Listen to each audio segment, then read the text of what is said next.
So that's why it's, I think, the forgotten war. It was a point in time when, America was too concerned with too many other things, and we weren't getting it on a daily basis. We got plenty of information on World War II, obviously, because it was a major conflict. We got plenty of action on Vietnam because television was in its infancy and it was all in color.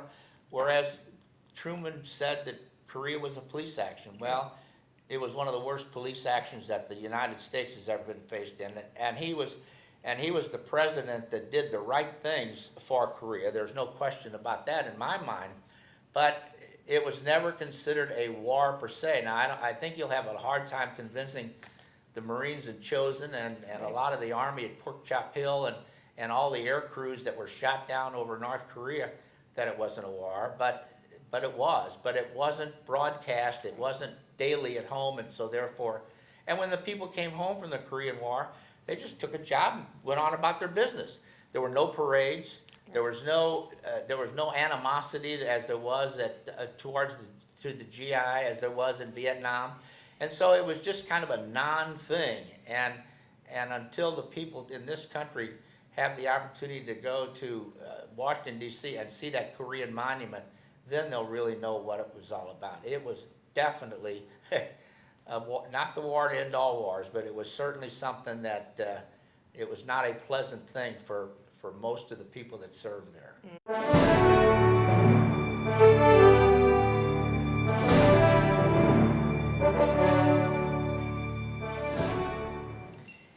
Today is April 18th, 2012.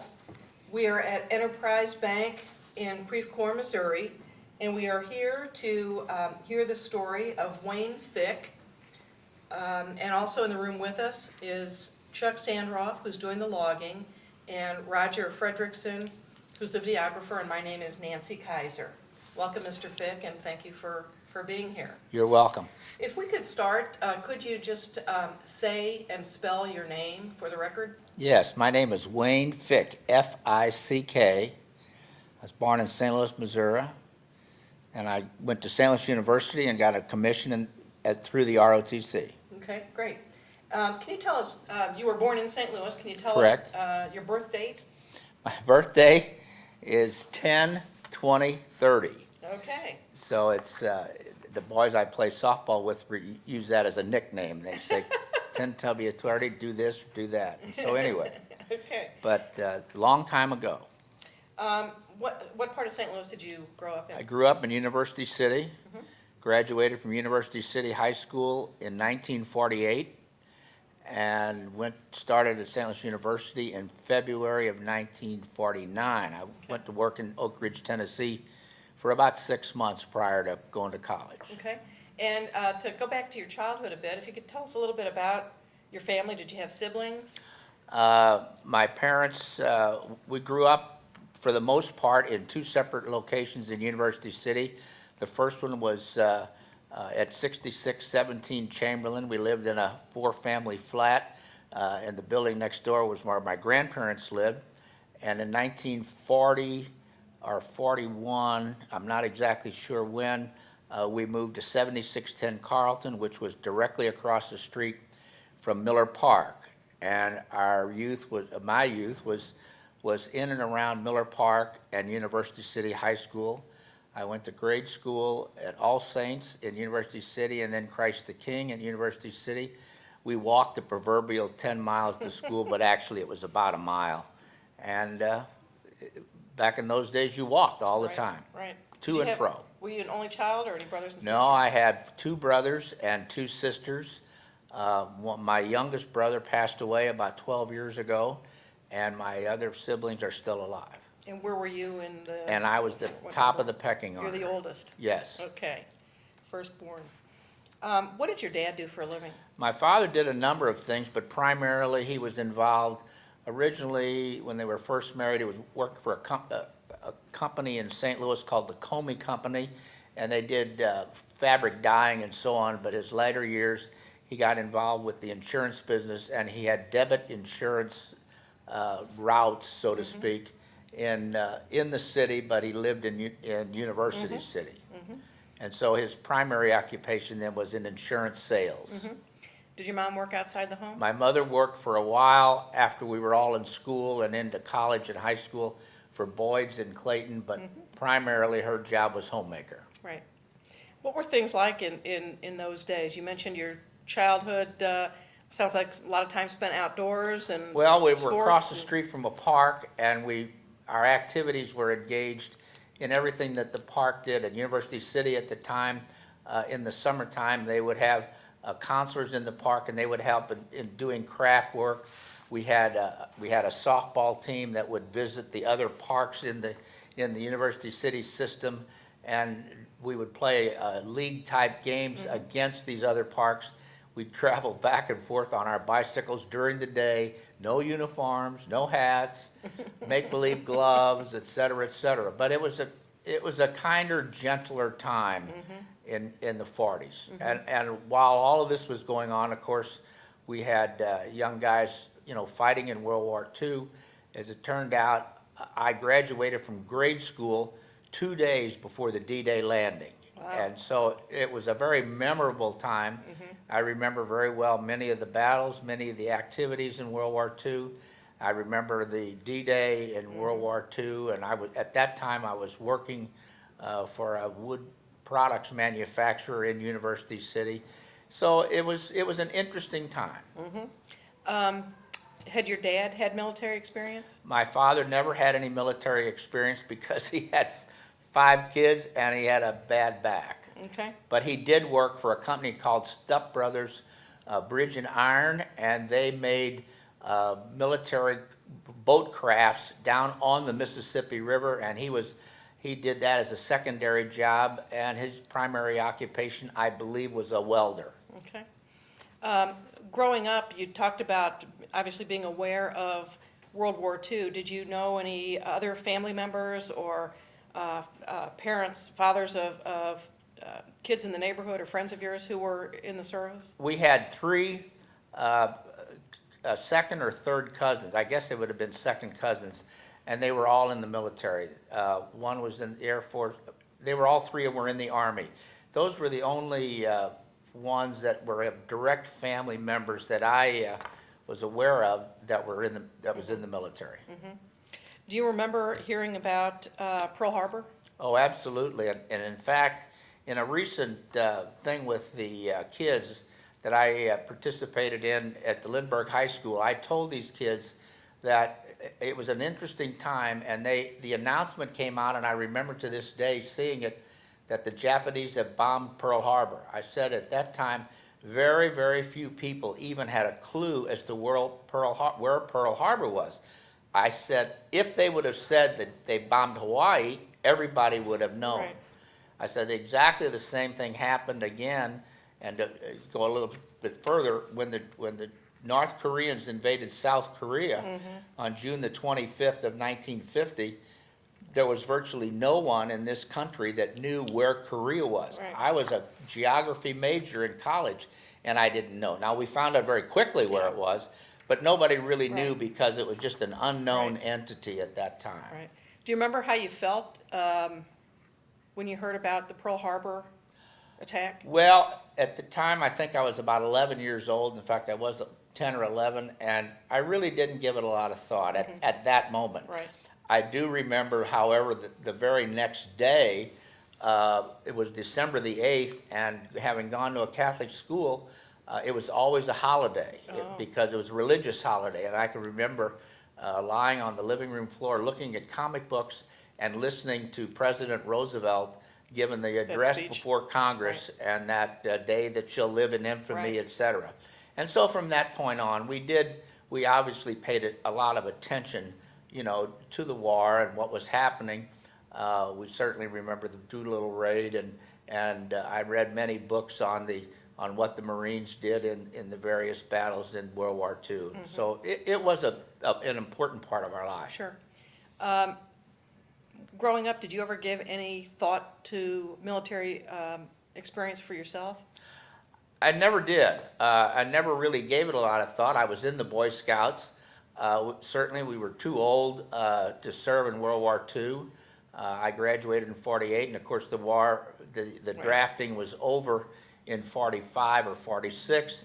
Everybody had to register, we did that, but never really thought much about serving in the military until I got to St. Louis University, and one of the first courses that I did sign up for was Reserve Officers Training, and primarily, not so much because I wanted to be in the military or become an officer, but because we got paid, and I needed every possible means of payment to get me through school, and that was just one of them. As the years went by, of course, I recognized more and more what I had done and was looking forward to being in the Air Force. So you graduated high school in 1948 and went on to St. Louis University. Correct. What did you have a career plan at that point, or did you know what you wanted to major in? I had not a clue as to what I wanted to do in college. It was just not a part of my lifestyle. Many of my classmates in high school had definite college careers and things in mind. It never, ever entered my mind about going to college, and I left the city and went down to Tennessee and worked, and my mother came out along and said, "Why don't you come on home and go to school?" I thought, how am I going to go to school? I don't have any money, and you certainly don't have any money to send me to college. So I just signed up, and of course getting into college in 1949 was relatively easy. I was not a good academic student in high school, but I managed to get into college, and pretty soon my grades were at a point where I then had to declare a major, and since I was making, for the most part, A's and B's in geography and history, which was a lot better than what I did in my other courses, I then just majored in geography and minored in history, and that was the beginning. Did you have any idea at that point what you might do after you graduated college? The only thing I really thought about, of course, was the fact that I was going to have to serve in the Air Force for 2 or 3 years, and then at that time, many people, and particularly people with geography degrees, were working for the government at the map chart plant downtown, and I figured, well, when I got out of the military, I would go down there and get a job. That never came to pass. And so, were you able to graduate from college, or did that get interrupted with? No, I graduated from college. At that time, if you were in college, for the most part, you got a deferment. However, as soon as you graduated, you probably went on immediately on active duty, which most of the kids did. And certainly if you were in the ROTC, as I was commissioned as a second lieutenant and graduated in February, and by April of that year, I was down at Lackland Air Force Base as the first duty station. And that was February of what year? Well, February was graduation, and April is when I went on active duty. And what year was that? And that was 1953. And the war was still going on, pretty hot and heavy. It wasn't until June of '53 that the Koreans and the Americans decided to have a year of truce, and of course this truce continues to this day. Right. Where did you go for basic training? Well, as an ROTC officer, we didn't have any basic training. Under normal circumstances, if you're in the ROTC, you would go to basic military training between your junior and senior year. Right. But because at that time the Army bases and air bases were so crowded with draftees and so on, trying to fulfill the requirements in Korea, that we never went. So I never did go on a formalized military training as most inductees do. And I never really realized it until I was talking to a friend of mine about 3 weeks ago, and we were just discussing the time period, and he said, "Oh yeah, that's why we never went to training," because I often wondered why we didn't, but then he enlightened me.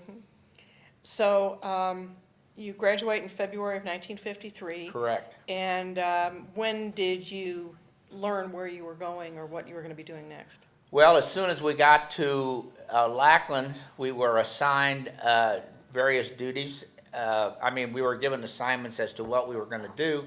Because I was a geography major, I'm certain that's why I was sent to Lowry Air Force Base for air intelligence training. We were there, and that course was about 60 to 90 days, and then we were further assigned to air photo reconnaissance training, and that was at about another 4 or 5 months. Normally, that is not the case, but that's what happened to the class that I was in. And then subsequently, when we graduated from that class, it was when we got our orders to go to Korea. So now you're into the summer of 53? Well, the summer of Like- 53 and the early spring of 54. Okay. And so this was this before or after the truce was? Well, the decided? truce period was June of 53. At that time, I had also planned of dating and getting married, and we were going to get married in July, August, September, or thereabouts of 54. But Uncle Sam decided that I was going to get on a boat and go to Korea in May of 54, and so my wife and I decided we would get married on April the 19th, which is an anniversary tomorrow, of 1954. So we got married on that day. We drove out to San Francisco. On May the 8th, I got on a boat going west, and she got on an airplane going east. And so it was a relatively short honeymoon. And then I was in Korea, I guess around the 15th or 20th or thereabouts of May, and we stayed there. We were there then until late November. And your wife came back here and stayed with family? My wife came back here, finished school, and then was a dietitian and worked for a hospital in Alton, Illinois for a relatively short period of time. And Or for the full year I was gone. What's her first name? Her name is Genevieve Jane, known as Janie, or Jane or Janie. Okay, so you're you're out in San Francisco, and in May 8th, I think you said? May 8th, correct. Got on the General Buckner, which was the troop ship going to through Hawaii and then on into Yokohama in Japan. Okay. Did you have any idea where you were going to end up in Korea, or you figured you were? No, I really didn't. I mean, the orders were printed, and of course, it still told us where we were going, but I really didn't know. I mean, it said Kimpo, and I really didn't know exactly what it was. It was, we just got on we just followed the leader, so to speak. Yeah. And we landed in Seoul. We landed in Seoul and then got on a truck and went out to Kimpo, which was about 15 miles from Seoul. On your way there, did you get to stop off and stop over in Hawaii at all? We stopped over in Hawaii, and we were very fortunate in that went into the officers club, and lo and behold, the gentleman that I knew quite well from St. Louis was the manager of the club, and so he took the four of us around and gave us a tour of Hawaii. Wow. While we had about 6 hours leave time before we got back on the ship to go the rest of the way. Did you see Pearl Harbor? We did see Pearl Harbor, and then ultimately 15 or 20 years later, we went back and actually toured the harbor. Right. But yes, we did see Pearl Harbor. And so you get back on the ship and head to Japan? Japan, Yokohama, Japan. We got off there, and we flew then on a C-46, which was a relatively, there were not a lot of C-46 transports. They were made by Curtiss Wright in St. Louis. Most of the transports, the two-engine transports, were C-47s. But anyway, we flew to Seoul, Korea, and then ultimately by truck to Kimpo, which is a short distance away. And is that the name of a base or the name of a town? Kimpo was the name of the base, and it was a primary. It was the northernmost airfield. All the airfields in Korea had a K designation. It was the headquarters of the 4th Fighter Interceptor Wing, which was an F-86 wing, and they were of course the ones that flew combat against the North Korean MiGs. And then our wing was the 67th Tactical Reconnaissance Wing, which I was assigned to, and I was then a member of the 11th Tactical Reconnaissance Squadron, which was an air weather squadron as opposed to photo reconnaissance. A classmate of mine was in the 12th Squadron, and that squadron was a night photo squadron. But the whole wing was essentially a reconnaissance wing. So the conflict in Korea, the truce was already in The place. truce was so there in was no effect. fighting going on. There was no fighting going on. there was always some incidents, and there are still incidents to Sure. this day. But the unit that I was assigned to, I was assigned as the air intelligence officer, replacing a man by the name of Captain Kuhn, I think it was Kuhn.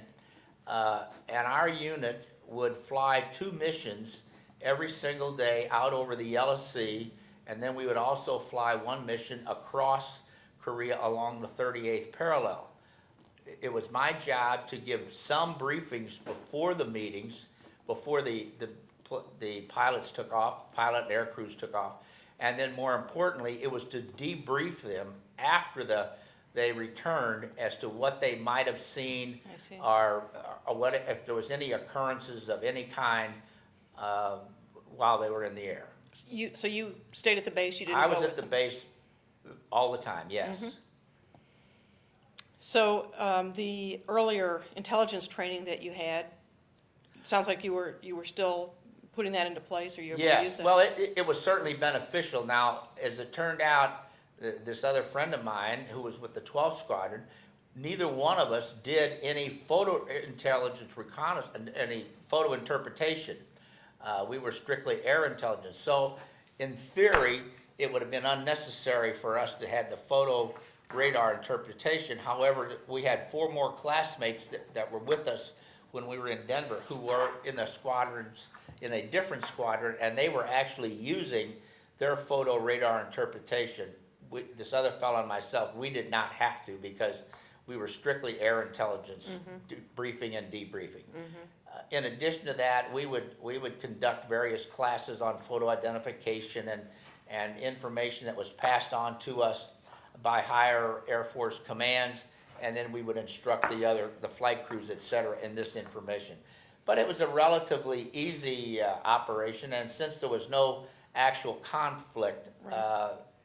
it was fairly safe, and it just was not what the other people were going through, or what the Army or the Marines had gone through earlier in the war. Right. So despite the truce, obviously, there was still reason to gather intelligence, and Yes. can you tell us kind of broadly the kinds of things they might be looking for? Well, they were always looking for, information of what the North Koreans and are primarily the not the Japanese, but the Chinese may or may not be doing. And since we were involved primarily in flying over the Yellow Sea, it was our intention to monitor the sea traffic, if any. We would see these various and sundry ships, and the air crews would take pictures of them. Then they would come back, give us the photos, and we would send them on up to headquarters, and they would in turn determine whether it was a ship that was merely hauling supplies or people or whatever. We never saw any warships of any kind during the time that I was there. What was your rank at this time? Were you still I was a second lieutenant, and most second lieutenants in the Air Force, and I don't know how it works in the Army or Marines, are promoted to first lieutenant after about 18 months of active duty. And so while I was there, I was promoted to a first lieutenant. And when I left Korea, and then ultimately Japan, I was a first lieutenant. Did you have to have some kind of top security clearance? Yes, everybody had a secret and our top secret clearance, and I had one of those. Did you pretty much have sort of a daytime job? Well, it was 9 pretty to much 5 kind of a an job? 8 to 5 job. I mean, the flight crews went off earlier in the morning. They would be back around anywhere from 10 o'clock in the morning until 2 o'clock in the afternoon. So we were on duty at that time. If we weren't debriefing crews, we were having squadron meetings, or we were conducting classes or things of that nature. And by and large, the working day was over at 5 o'clock. It was a typical 9 to 5 type operation. What about, did you get days off, and what did you do to? Occasionally, we would get, well, of course, you were on duty 7 days a week, and you really didn't have any days off. Every now and then, you would get an opportunity to go to Japan, and on one weekend, a couple of guys decided they would fly down to Okinawa, and I was able to get on the plane and go with them.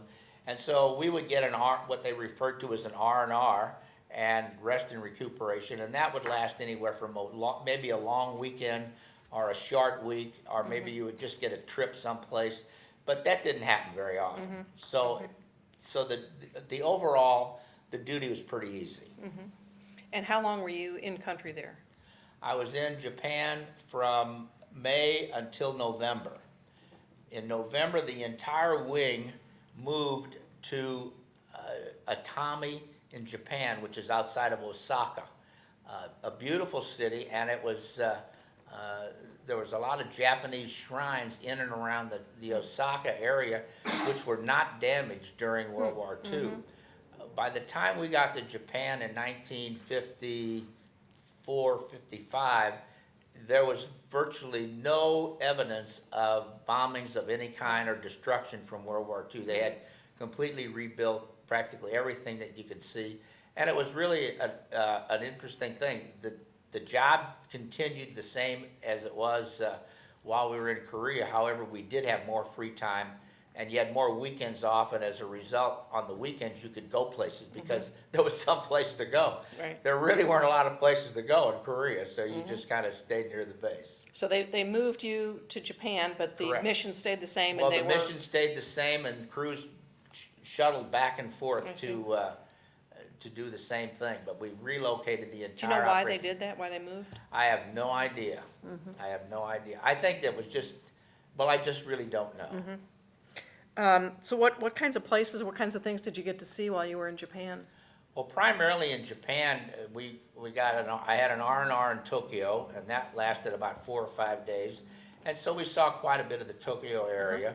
We did travel around in Osaka and saw some of the shrines and the places of historical interest.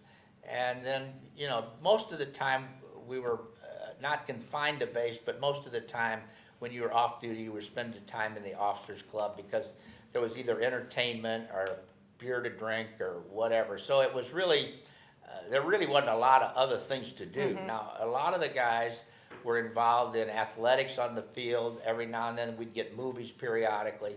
But generally the off-duty activities were pretty much what you would do here. There was not a lot of, you just didn't have a lot of time to do a lot of sightseeing because there wasn't a lot to see. And of course, transportation, no matter where you were in Korea, was always a problem. It was not nearly the problem in Japan because you had public transportation, you had rail and so on, and so we were able to take advantage of that. Was your wife able to meet you anywhere during that time? No, she was working and as a hospital intern in the dietetics department. Okay. This wasn't that long after, maybe, you know, less than 10 years, almost 10 years after World War II.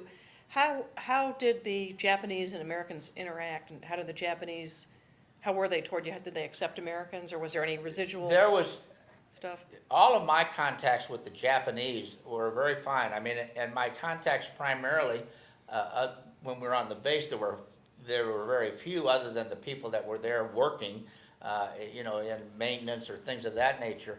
But when we would go into the towns and go into retail stores and so on, very friendly, very accommodating, and very enjoyable. I mean, there was absolutely no rancor of any kind that I ever experienced, and it was always a treat to go around into various and sundry places in Japan because there was so much there that it was unique. I mean, it's not like the United States, so it was really a unique experience. Well, it sounds like you were open to experiencing another culture. Yes. And enjoyed doing so. Yes, very much so.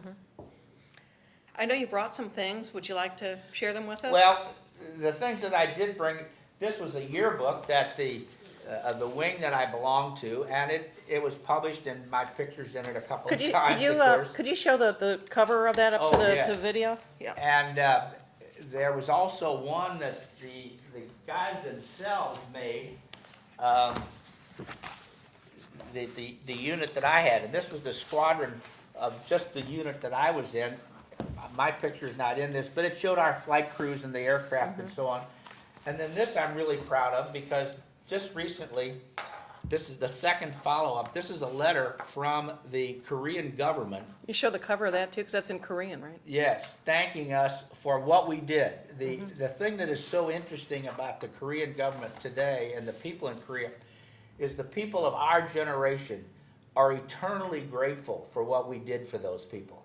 The youngsters today, you know, it's kind of the Yankee go home philosophy, but the Korean people are really thankful for what we did because we saved them, and if we had not done what we did, it would all be like North Korea. There's Right. no question about it. And now today, the Korean economy is probably one of the top economies in the entire world. And it's only because we went over there and helped them to do what we did in order so they could continue on. Then there's a couple, this is one of the aircraft that was shot down. This is a World War II aircraft, and it was shot down many, many times over Korea, only because the jets had come into being by that time, and this plane and its protecting planes were just not able to work with the Russian MiGs flown by Russian pilots. And when the MiG was flown by Russian pilots, it was a totally different war than when they were flown by Chinese and Korean pilots. And so we suffered a lot of losses, and a lot of guys died in the prison camps as a result of the. No, this is a B-29. This was the same plane that dropped the atomic bomb on Japan. And of course, there were many, many of these. This plane was not used in Europe because the B-17 and the B-24 were the principal planes in that theater. The B-29 was in Japan because it could carry a bigger load on a longer distance. And this is the one that bombed Japan under General LeMay's auspices. And Do you think that, did the United States equip the troops in Korea with state-of-the-art at the time? Or No, they were still absolutely. using We World were War u- II? We were using World War II equipment. We were using World War II uniforms. We were using World War II everything. The aircraft that we started out the war with was the P-51, and then we started developing the jet aircraft. The jet aircraft was an F-80, and by that time, finally when the F-86 came along, which then became state-of-the-art 3 years later, we were able to be successful against the equipment that was being used by the North Koreans and the Russians. The Russians, of course, were not actively involved in the Korean War, but they were supplying all of the armament and the tanks and everything in addition to what the Chinese had brought in. So we were fighting a war with old equipment because, again, when the war was over, we dumped a lot of stuff in the ocean because But do you think that the reason for that was, again, what you were saying earlier, that the United States at that time, their heart really wasn't in it, they didn't really want to, Absolutely. they weren't putting the resources toward that? Well, they wanted to downgrade the military. The war's over. Let's Right. forget it. We're not an expansionist nation. We are not the kind of a country that's gonna go in and take land and occupy it as the Russians certainly did. And so as a result, we just didn't have the armaments manufactured, because why do we need to manufacture them if we're not in a war? Right. And we had a 5-year hiatus there, and of course, once the war started, it was a whole new ballgame. But our troops were poorly trained. There were few of them. The ones that were in Japan they weren't on a holiday, but wasn't much more than that. MacArthur and his people, training was not of real importance to them. And as a result, when these guys were shipped to Korea to stop the flow of the North Korean South, they were in terrible shape because they just didn't have the training, etc., to do what they needed to do. So it was a different time, and that's why we had such a terrible thing getting started. To give the devil his due, MacArthur did pull a wonderful stunt in the Incheon landing, but from there on it went downhill. I mean, things happened that shouldn't have happened, and as a result, we fought a war that was not a great deal different than World War I. It was a trench warfare type war. and it really shouldn't have been. Whereas World War II was, particularly in marching across Europe and in the Pacific, we were island hopping and we were moving. We were constantly moving. In Korea, everybody was in bunkers and foxholes, and that's where they stayed. And it was just not the kind of a scenario that we needed. And as a result, we lost an awful lot of people.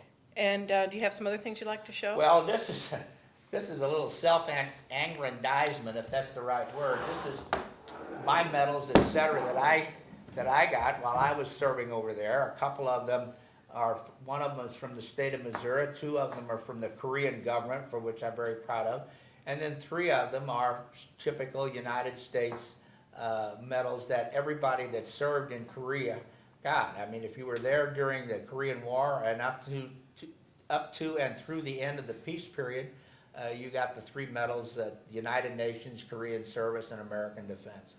And so anyway, it hangs on the wall at home, and my kids don't ask me much about it, but. And obviously that's you. And yes, up at the top, a few years younger, a few years younger. And then there's some other things I got. We had the wing I was with. This is the squadron emblem that we had. We let you know before you go, and it shows a white owl, which was because we flew a lot at night. And then there was electronic countermeasures, and the umbrella representing the weather, etc.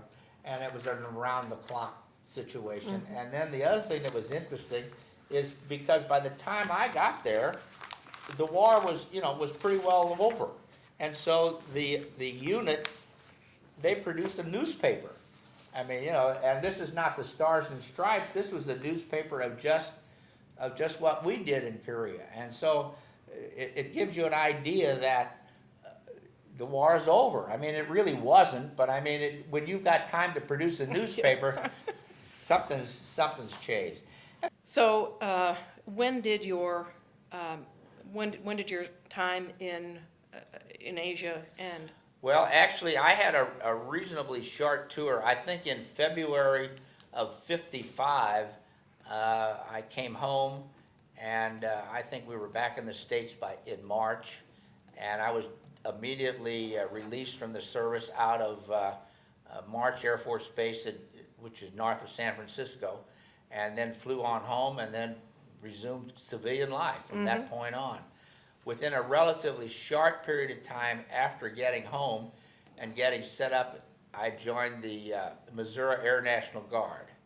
And I was in the Air National Guard for about 6+ years. So you're discharged from the service.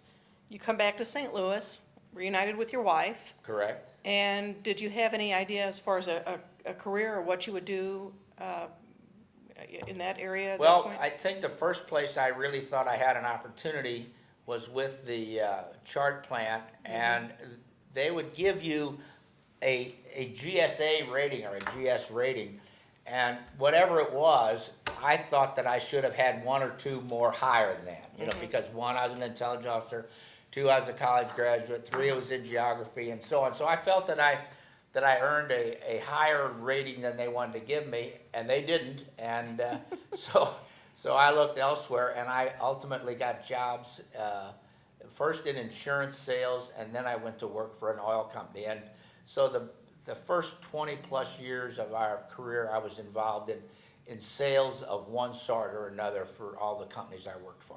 What oil company? I worked for Sinclair. I worked for New York Life originally, then I went to work for Sinclair Refining Company, and after that I left and I went to work for what was known as the Kaiser Eddy Paper Company, which was actually Weyerhaeuser paper, and I sold corrugated boxes for Weyerhaeuser paper for a fairly long period of time. When did you retire? I retired from work, full-time work, in 1993, and since then I do maintenance work around the house, all of it. I play softball in the summertime, a couple of 3 times a week. I play golf once a week. I play volleyball in the wintertime. I go snow skiing in the wintertime. So I try to stay as active as I can, and it's been a pretty good life. So tell us about your family, your family with your wife. So 2 children and 3 grandchildren. Okay, great. and they're all up in years now, as far as our friends are concerned. Of course, we're up in years also, so that would make a difference. Yes. Did any of your siblings, your brothers, end up serving in the military?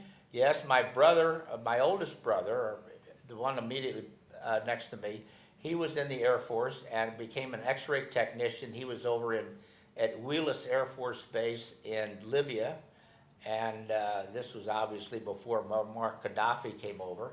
And then my youngest brother was in the Marines, and he was in Vietnam ultimately, but before they started shooting at one another. Mm-hmm. And by the time they started doing that, he was out of the Marine Corps. Mm-hmm. So the three of us then were in the military. Mm-hmm. And I noticed your hat. Yes. So obviously you either bought that or someone gave Well, it to you. this is the second one I had. I wore out the first one. I was up in New England one time, and I saw a guy walking through a mall, and he had on a hat just like this, and I told my daughter, I said, I've got to get one of those hats. And lo and behold, she found one someplace, and I wore it a lot, and I wore it out, and I've got a replacement like I have now. And it's been a very interesting scenario wearing it. I mean, an awful lot of people give you thanks for your service, right. which I think is interesting. I had some lady stop me in Europe one time, and she said, there's no possible way that you could have been over in Korea. I said, well, I was, but... She thought you looked too young or something? I guess she thought I was way too young, and and I wasn't, but I mean, maybe she felt that way. And every now and then, if you're in a bar someplace, you end up with an extra drink or two. So it's been interesting, and I've enjoyed wearing it, and I'm proud of it. I mean, I'm proud of the fact that I served, and although I played ball with a couple of boys that are young men that were really in the tough battle at the Chosin Reservoir, and I almost have been apologetic to them because of what they've done and what they did.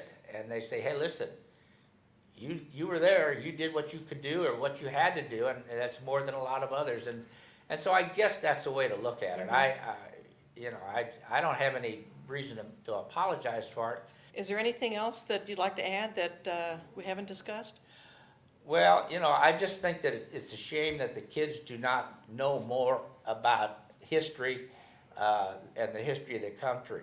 Harry Truman said, if you don't know your history, you just don't know what's going to happen next. And that is so true, because I think we as a military, and we are not a military nation, but we as a military group, we keep making, seemingly to me, the same mistakes over and over again. And I think that unless we have the kids of today and the people of today, unless they have the knowledge of what's going on and what has happened in the past, that we'll continue to make these same mistakes. And as far as these GIs that are over in Afghanistan and Pakistan and Iraq now, I mean, I think we owe them a world of gratitude, and it's an amazing thing, the things that the people and the press publishes about these young kids who are working under conditions that nobody can exist. I mean, I asked these kids last week, I said, how cold have you ever been? And they said, oh, maybe 20 degrees. And I said, and yeah, you were in a house and blankets and so on. I said, we had GIs in North Korea that were sleeping in the ground with the snow coming down on them at 20 degrees and 30 degrees below zero.